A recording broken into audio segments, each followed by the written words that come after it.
taking many vacations.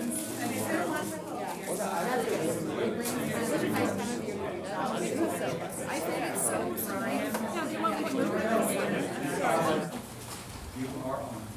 Thanks, Marguerite. You mentioned Art Phillips' 1972, was it? 1973. 1973 inaugural address. If you really want to see the mark of a really outstanding mayor, read that document. It's unbelievable. He laid everything out that he was going to do in his term, who would do it, all the details, like a business And plan. then he did it. And he did it all. And he was only there for 4 years. It was incredible. quite remarkable how he transformed the city, starting with that plan, all thought out before he sat down in his first meeting. Well, I'm just going to throw a few kind of anecdotes out there. I'm not going to be quite as systematic as Marguerite, and no doubt Francis will be. I want to just, she makes up her notes here. I want to start with just my personal experience as a member of council during the hiring of Brent Totter, the previous planner, to Brian Jackson. And just to give an idea of the real politics of it, and I remember being called into the city manager's office one day, and we were told, we knew that that Larry Beasley was leaving or had left, and we needed a new planner. And in-camera meeting, we were just told, we got somebody. We got this great guy, you're gonna love him, and we don't really have anybody else. There's a few other people, but they weren't really. So it's basically a take it or leave it kind of thing. To this day, I don't know who made that choice, whether and how much the mayor was consulted. Probably had another meeting earlier than the one with the council, but we just really didn't have much say. I think Larry Beasley had a lot to do with it. I think that the city manager had a lot to do with it. And who knows who else. And then right after we approved the person, I started getting these phone calls. Do you know what you guys did? Do you know who this guy is? Do you know how hated he was in Calgary by all the development community? No, I didn't know that. And so I was calling Calgary, what's going on?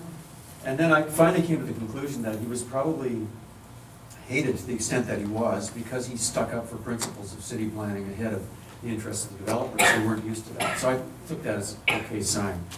But there were almost emergency meetings at UDI about how do we get rid of this guy, how can we stop him from coming in here. So that's one of the realities of the city planner. I'm going to go just through a few things that the city planner has to deal with, the director of planning.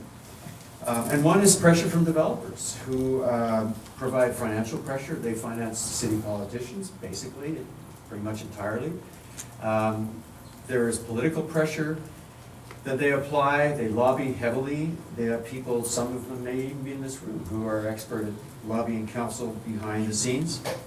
And they also have a kind of a compelling presence because they have expertise. They know what it costs to build these things. They know the reality of trying to do different things that the city might want done, but they know it can or cannot be done.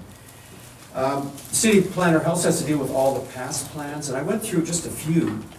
There are so many. And city plan was just sort of the grandmother of them all from 1995, which was done, I think it was Gordon Campbell who originally said, let's get this thing going, get the citizens to come up with these ideas. I printed out a few of the highlights. It goes on for a few pages. But it was only supposed to work for 20 years, so it's gone. It's out of date, but it's still hovering in the background. Then there are all these neighborhood plans. There's the bird accommodation plan. There's the green roof plan. There's the laneway housing plan. It's a miracle that anybody could come to some sense with all this, sometimes overlapping and conflicting plans. The city planner has to work also think about the city's revenues. The city has become increasingly dependent on community amenity contributions, development cost charges, to finance all kinds of infrastructure and things. And unfortunately, that is a factor in decision-making and planning. The planner has to protect the public interest, but the question becomes, which public? The ones who show up and make a noise at council meetings or at neighborhood participation meetings, or the ones who sign on to play speak and participate in online polling, the ones who have actually ideas that we're just sorry we're not going to listen to. I don't want that social housing in my neighborhood. I don't care what you say, and they can show up 90% at the public meeting and we just go ahead and say we're having it anyway because it's a council policy. The person has to be good at listening and reaching out. As Marguerite said, a great communicator, being able to go to the neighborhoods, listen, explain, show how the ideas are going to fit into their neighborhood. Has to deal with the regional perspective because we are part of a larger region which forces us, or we've agreed to take on so many people in the growth of the region, and there's no stopping those people coming here, so we have to somehow, the planner has to find a way to fit them into existing neighborhoods now. We can no longer fit them into industrial areas because they're kind of used up. On that note, I think the planner also has to be looking at the job space of the region and saying, we have to protect those industrial areas. There is no constituency for those industrial areas except a few business lobbyists, but they are vital to the health of the city. And we are constantly eroding them. Every time I see a new building go up in an industrial area, I go, there we go. The residential folks have had their way, and we've got one more car repair place or parking lot or bus depot has to be pushed out of town or to the edge of town to the detriment of the city. The planner has to be a bit of a dreamer and designer. Planners were credited with sort of the dream of the seawall that goes all around the waterfront of the city, which is one of the great triumphs of planning in the city.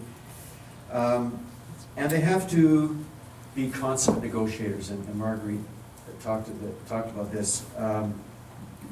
Because I see so many people here who know so much more about this than I do, I'm going to just close with this and just say a comment that somebody made about Larry Beasley, who was the consummate negotiator. And no matter whether he was negotiating with council to accept his ideas, or with the neighborhood, or with developers, it's been said that when Larry was negotiating with you, you felt like he was making love with you. And when he finished, you realized you'd been screwed. That's the mark of a great plan.